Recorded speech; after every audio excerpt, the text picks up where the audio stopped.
Hello, and welcome to an Unconventional Guide to Success, where we are exploring concepts and discussing real life examples showing that the path isn't linear and the journey to success is self defined. My name is Linda Misegadis, And I'm Scott Montgomery. and we will be your guides. Hey, Scott, welcome. Hey, thank you, Linda. How are you? I'm good. It's so good to see you again. Yeah, it has been a few minutes, but only a few minutes. Only So just this a is few good. minutes. Exactly. Yes. No, I'm really excited about this episode where we're going to dig into habits, goals, mindsets, and self-care. I think these are some of my favorite topics because outside of maybe habits, I'm not so good at goals, mindset, and self-care. So Come on now. I know you are. So this will be good and we'll learn a lot. But, I wanted to kind of start out with a quote that you've got in your book where you say, you'll never change your life until, well, you don't say this, John Maxwell says it, but you quote it. You'll never change your life until you change something that you do daily. The secret to your success is found in your daily routine. And so what I wanted to kind of launch this with is I wanted to understand for myself, like, what's the difference between habits and routines? Because they're not the same. And when you think about what, if I go to the internet and look and see what they say, that a lot of times the words are used interchangeably, but the dictionary defines a habit as an acquired behavior pattern regularly followed until it becomes almost involuntary. This could be good. So like making your bed in the morning or giving your partner a good morning kiss, but it can also be bad. So it can be like checking your phone first thing in the morning or smoking. And so habits aren't necessarily always positive habits. They can also be negative. And then if you look at what a routine is defined as, it's a customary or regular course of procedure. And some would say it's a collection of habits played out in the same pattern. We would argue that routines don't have to involve habits. And if you've set a goal to live a healthier life, you set up a routine. So this could be something like you wake up, brush your teeth, get dressed, work out, which, we're going to talk a little bit because you use, I'm not going to use your words. I'm going to save them for you. But those are words that you use in the book that kind of align with what we're talking about, kind of like just to capture what those are. But I think, both habits and routines are irregular and repeated actions. But habits happen, with little or no conscious thought. So like I have habits every morning. I follow the same habit, good or bad. It's what I do. And with enough time and right technique, routines can turn into habits, but it's not an automatic unconscious process. So routines, you kind of have to think about and you hope eventually they become habits. So, I just threw a lot of words out there, but what are your thoughts on all of that? So for me, in the way that I wrote, How Did You Get Here? I kind of commingled those. I referred to the routine of brushing my teeth as a positive habit towards working at peak performance. So for me, I interchange them in the same topic of habit. And I agree with you. There's some sort of routine that can also be acquired that turns into a habit, like brushing your teeth becomes routine and then habit, or quitting smoking, the routine of not having a cigarette becomes a habit of not smoking, perhaps. But and for the simplicity of the way I wrote the book, the chapter in the book, I kept habits and routines very similar. I make reference to when I wake up in the morning, it's the same pattern, brush your teeth, rinse the sink, comb your hair, put on your clothes, go to the gym. And, Right. and then going to the gym might be a routine at first, but now it's become habit. Sometimes I don't even know when I'm done brushing my teeth, if I'm not supposed to go to the gym that day. But wait, the trigger point, I got to go. Well, and you probably feel a little lost, right? I know when my routine is, so when I travel for work, my morning routine is not the same because I don't have access to what I have at home. And that's a little disruptive to me. And so I really had to then create a habit routine for on the road as well, so that I could not feel like something was wrong in my day, because when you follow that every single day, you get those routines and patterns, and then you don't follow them, it can be very disruptive to the whole start of your morning, or really can set your whole day off. But I talk a little bit about why creating those routines and habits were so important to you as a child, because you started some of this as a young person, and talk about why did you do that? So there's a couple variables in there for me that made a difference. One, I think I've a raging case of ADD. And with that means I can't keep my brain is scattered in the way I process things. I can be laser focused in one area and let other areas drop. So on a personal front, habits help me create structure that allow me to keep the momentum of the positive goals I'm looking to achieve in sight, in view, and attainable. The other part of that for me is coming from a broken home, the parents constantly fighting the disruption that my childhood had can be mitigated by knowing what my next step is going to be, getting through some of those bad patterns of parents fighting, meals being disrupted, and just sort of not having the attention one might need as a child. I knew where my safe place would be. And then it also satiated my ADD because it sort of perpetuated for me a pattern of escape from the chaos and a pattern of prosperity and peak performance to be ready for the next goal-oriented task.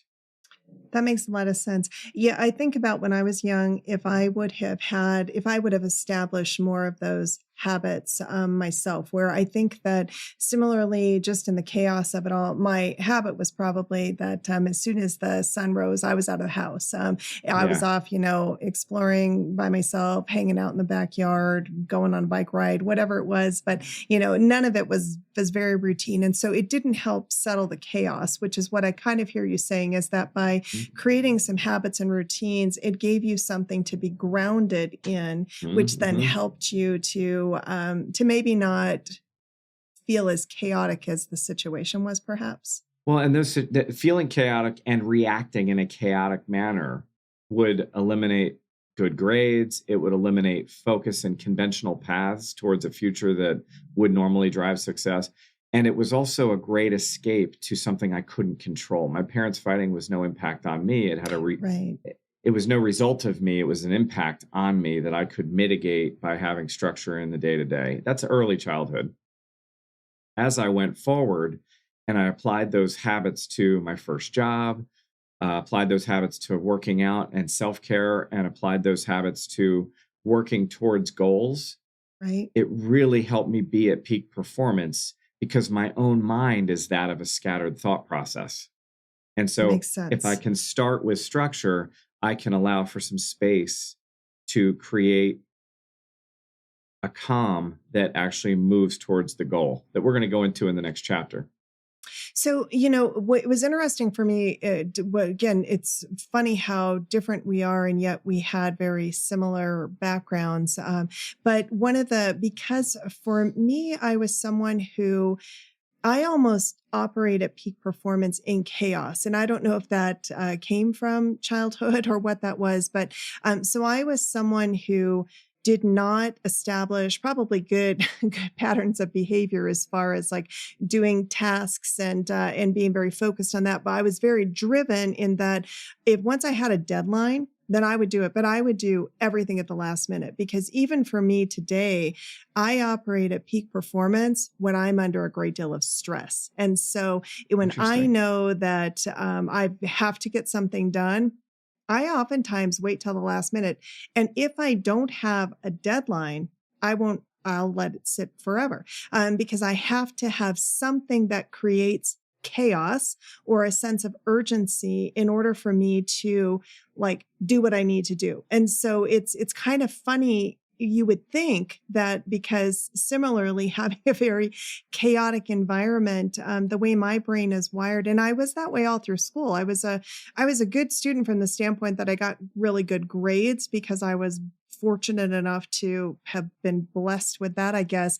But what I will say is that I was not a good student. I was a terrible student because I did not follow any type of pattern, which is also then why when thinking about going to college, that really factored in for me, because sitting in a classroom and going through that type of learning, when I joke about school of hard knocks, I put myself through the most challenging way to get to where I am.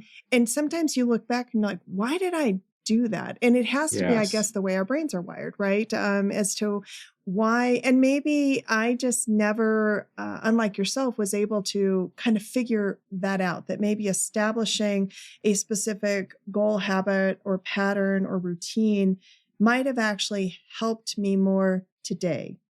I will, let's go there for a minute, because I would argue that some of the habits that I had in my younger years were as a way to mitigate the chaos I was growing up in. And that did not impact my grades, did not help me work in peak performance. It helped me from being self-medicating with illegal drugs. Yes, It helped interesting. me Yeah. keep my sanity in a situation I had no control over. As I got older, I found solace in that habit, but I was also still very, I don't know the right words to use, but I didn't apply good habits to working towards peak performance until I was well out of high school. I Okay. was probably 18, 19 years old when I really started to understand that habits could affect how I achieve goals. But in the interim, for me, between divorcing parents and applying these habits, I was all over the place. I wasn't Okay. doing Got smart it. things. I was smoking cigarettes. I was spending too much money. I had erratic behaviors that sort of just intertwined all of Right. this. And Right. so it's kind of hard, the direction of our conversation today, to kind of express that in a way that, you know, it provided benefit in two areas at two different times of my life. Interesting. Yeah, no, that's Yeah. really fascinating because similarly, I guess in that regard, I think about again, kind of going back to the way that even today when I thought about, I was reading your book and I was, how you talk about quitting smoking, for example. Yeah. And I was Yeah. a smoker myself. And the way that I quit smoking is one day I just said I wasn't going to smoke anymore. And I just literally stopped smoking. Wow. And it not, and that, I don't know what maybe that's just speaks to the resilience of surviving situations, perhaps, Yes. that when I'm in a situation, whatever that is, once I set my mind to something, I remember one time, so I've done a few half marathons, nothing compared to your Ironman, but I've done a couple of half marathons. And I remember my old boss saying to me, Linda, it is your mind that allows you to do that because you're Yeah. clearly not a runner, which was kind of funny because on one hand you would find that insulting, but on the other hand, knowing Right. knowing How did my old you boss get and how here? he talked about things, yes, exactly. How did you get here? Why are you doing a half marathon? You are Right. clearly not a runner. It's so Could go funny when that I way. look back on it. Yeah, Yeah. Yeah. exactly. But it was once I set my mind to something, then there was no stopping me. I could do whatever I had to do. But that hasn't always been very healthy. And that's the other side of that, is that what I love about what you just said is that you had to find a way to survive as a younger person. And so you created some grounding Yes. habits, routines for yourself that Exactly. just kind of got you through, right? I mean, you needed Yes. something that was stable. And then it didn't mean like you weren't chaotic, as you pointed out, that you still then went through a chaotic time and then you came back to that. So maybe talk a Yes. little bit about how you kind of came back to that later in life. Well, I think coming back to that was how I quit smoking. And quite frankly, it became a habit for me to quit smoking than it did cold turkey. So Got it. I tried a few times going cold turkey, and I feel for people with addiction, because as least impactful as cigarettes may be against opiates or hardcore drugs or alcohol, Yeah. cigarettes were hard to break. Yeah. But what I did is I imposed the reward of a cigarette weekly. Got And it. then Okay. as I did the weekly reward and I was out with my friends and I was smoking cigarettes, I realized how impactful they made me feel in the Yeah. negative and how awful it made me feel. So a few months into that, it became every other week, and then it became once a month. And then it became this thing that I'm not afraid to have a cigarette even now and then, every now and then, but I've Sure. got the habit part of it under control, Yeah. and the addiction is gone. And it's as a result of this sort of rinse, lather, repeat mindset that Yeah. I love to coin in a lot of different areas of my life. And I this like that. topic can be very broad in different areas of habits. It definitely Brushing, can. yeah. I mean, from brushing your teeth to working out to quitting smoking, they are grounding functions. So for me, habits Yes. and routines ground me to allow me to work at peak performance. Well, and one of the things that I love about what you just said is the way that you allowed yourself to quit. Because one of the things that I was reading about what they call the habit loop is that it's like we have to understand why things become habitual. And most of the time, the reason why they become habitual is pleasure, right? So Mhm. even addiction, there's a pleasure component, even though you know what the downside of it is. Because I Yeah. felt the same way, like smoking cigarettes. I hated the way my mouth tasted and I hated the way I smelled. But man, in that moment, I loved that cigarette. And Yes. it was like nothing was better than smoking that cigarette. And so we've got to come up with a way to kind of create that payoff. So you've got to find the fun side of it. And so I like what you had said there is that you told yourself I could have it one time and and then I could do this. And one of the things that it talks about in this habit loop is that, for example, if you're trying to get healthy and you want to work out, so you say, if I go to the gym and I spend 30 minutes on the treadmill, then I can start work late and watch some, trash TV on, if that's what I want to do, like if that's what my pleasure is. But finding something that you can kind of use to replace the pleasure, right? So there, you've got to trick your brain, I guess, a little bit into seeing something positive out of something that you may not perceive as positive in the moment. So like some people don't find going to the gym that pleasurable, but they know that they need to do something in order to work out and get themselves healthy. So how do they convince their brain that working out is actually pleasurable? And sometimes that's a reward system. And that's Well, kind of what you discussed a little bit.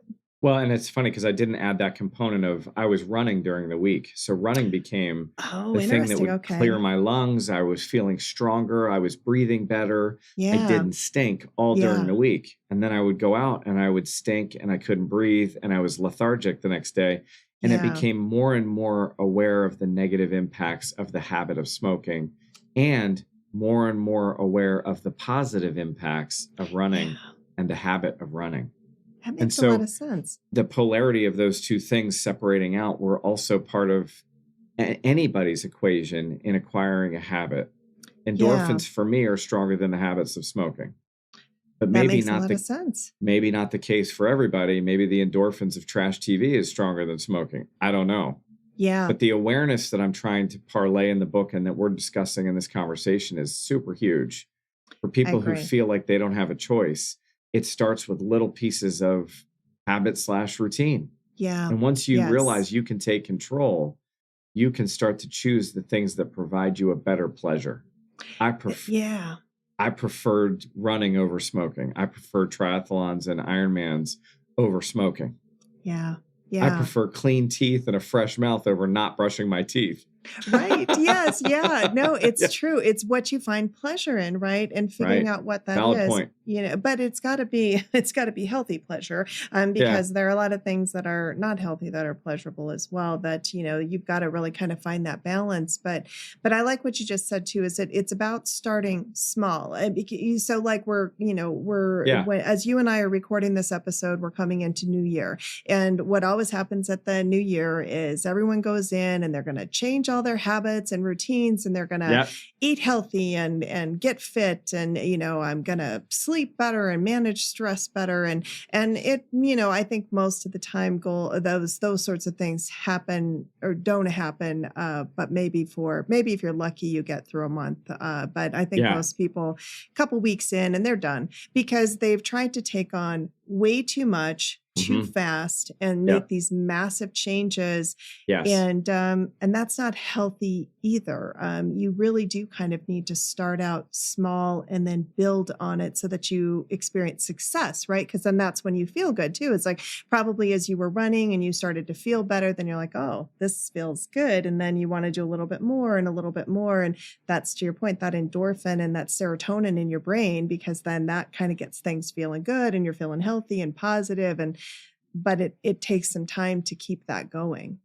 I think so. And I also think that there's two ways I love your approach of cold turkey. I mean, I took 6 months to quit smoking cigarettes. You quit in a day. Yeah. So I don't know which is better. I don't know which is better, Yeah. honestly. It's nice And to I, be able to yeah, chat about both. Where it's nice, yeah, it's nice this is another purpose to speaking to our young generation of entrepreneurs or driven people interested in how we might get there in the future. yes, Realize there are two paths to this. And yours yeah, was cold turkey and mine in smoking, and mine was gradual, you know? exactly. Yeah. And either are okay as long as you recognize or establish a habit that moves you to working towards peak performance. Yes, and I think that's a really good point, and I'm glad that you said that because it's really our whole purpose behind this unconventional guide, right? Is that Yeah. we're not all on the same path, and we don't all have to do it exactly the same way. There are multiple ways to get to the same place, and it really kind of depends on you and how your brain operates. And Well, Linda, also you had talked about routines and habits and how they play off each other. And I think it's really important that no matter I interchange them. And I'll tell you, when I had my first job and I was working at a local grocery store in the bakery, the routine was to set up the frozen products onto trays and put them into the refrigerator to thaw overnight so they could be baked the next morning. If you apply the same functions of habit to that routine, I was able to finish that in less time than I was scheduled for. yeah, And the key to that is that I had the rest of my shift to find productivity outlets in other areas of the bakery and the store itself. And I was yeah, able to network and I was able to be more productive and I was able to clean up the bakery better. I was able to get a better reputation for myself as a result. I was able to work in different departments. And basically, what I'm saying is it exposed an even greater peak performance capability. yeah. That's And so awesome. that work was more of a routine, but it was also kind of like a habit. So I wanted to blend where we started this talk Yep. into how they still sort of go together. For me, they did. Yeah. No, I think that that's a really good point, and I love that you said that as well, because by taking that approach and getting that done quickly, so you created an efficiency around it, right? And I know Yeah. you and I are very similar in that we're very process oriented people. Like Yes. when I see a Mhm. problem, I want to take it down to its grassroots and I want to figure out what's the core, what's causing the problem, right? And then Yes. I'm going to fix it up. I'm not a slap a band-aid on it kind of person, because you're not fixing anything. Then you're just, maybe Right. you're fixing in the moment, but you're not fixing the problem. And so Right. I like to really kind of break it down, and which is exactly what you did. And then you created an efficient way to do that, which then, to your point, allowed you greater opportunity to expand. And I'm sure over time, if I remember correctly, it led to more responsibility, which then probably led to greater compensation over time, Yes. and which probably helped you tremendously as you transitioned into roles, down the road, because Yes. you've now Yes. established some really great patterns of behavior that could then be applied into, the future Scott. So So, in speaking to our young entrepreneurs and this next yeah, generation of leaders, patterns, routines, habits, I've intertwined them in the book. You can yeah, dissect them down, but at the end of the day, I have found peak performance as a result of all three I love it. in dealing with my own bad habits, in dealing with my chaotic childhood, and in dealing with my ADD mindset of spray and pray on every subject, Yeah, no, I well, even and though what I'm I process driven. Yeah. Yeah, no, and what I love about that is because what I don't know about for you, but I'm guessing it was similar in that the way that we were kind of guided by the adults in our lives Mhm. was this is the way you do it. And it was kind of like you got to go through this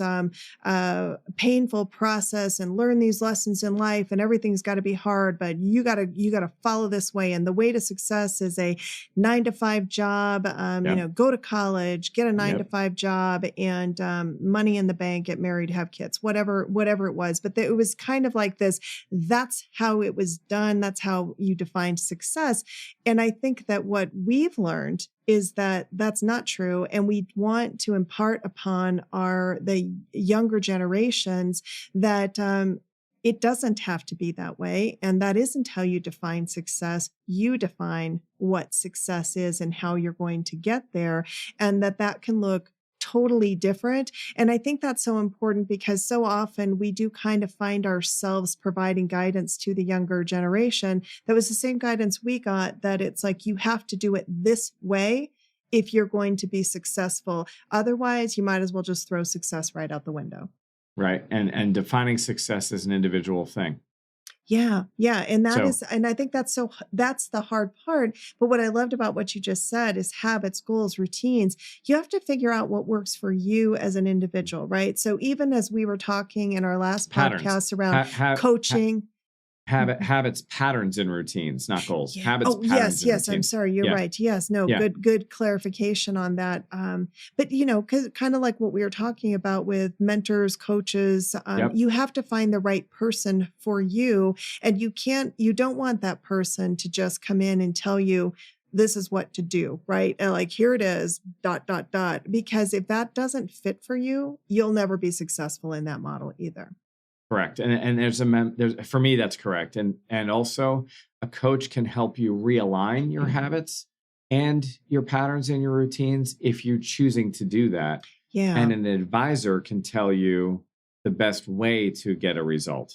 And so that this all ties together. I love how you're bringing together what we've talked about in the previous podcast and this podcast about how it just sort of mounts and sort of plays into each other. Absolutely. And it's so critical people give themselves a pass for this journey this way.